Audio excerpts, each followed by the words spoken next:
Jiu-jitsu is a simple, straightforward, practical representation of the way.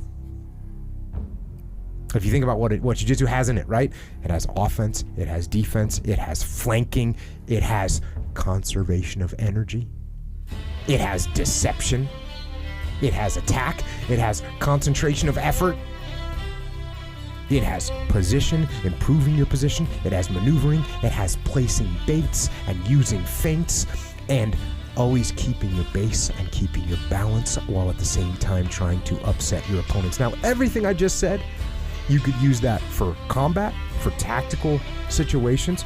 You could also use it in business. You could use it in interactions with other human beings as you maneuver through human nature and how you interact with it. And there's psychological elements inside of jiu-jitsu as well that are reflected. Humility. You're gonna get humbled by jiu-jitsu. And at the same time, dichotomy, you're gonna gain confidence. You're gonna know the truth.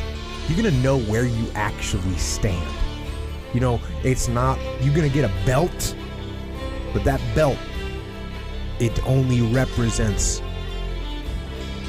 it doesn't fully represent the reality of the situation. The reality of the situation is the truth. And in jiu-jitsu, you know the truth.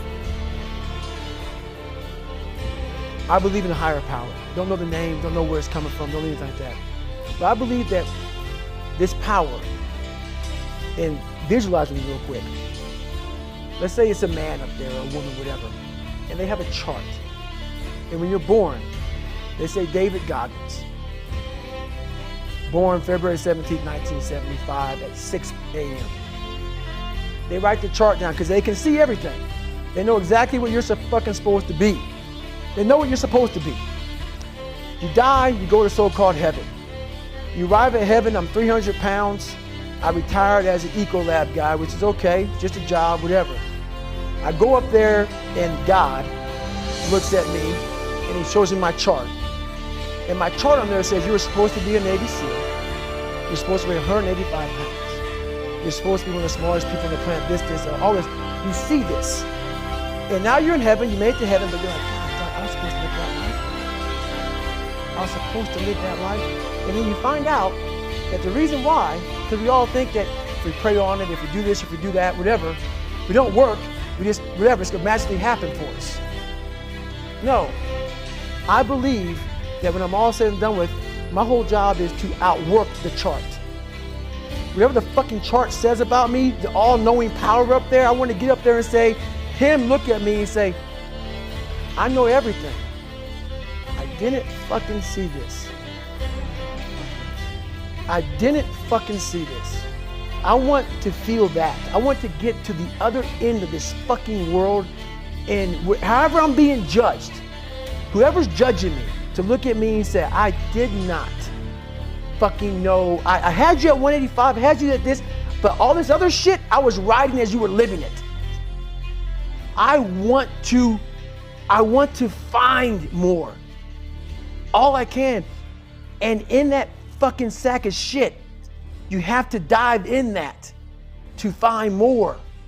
Because if you're not willing to go in there and face yourself, you're not gonna find anything.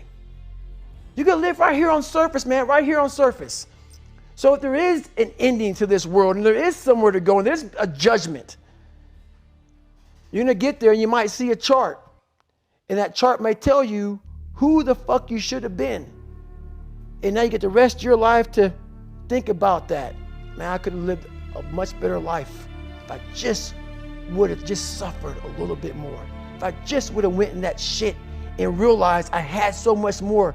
But fear and the 40% and living here versus living here, being afraid, stopped me. So I'm a big guy in visualizing. I'm a big guy in making a world, it may not exist.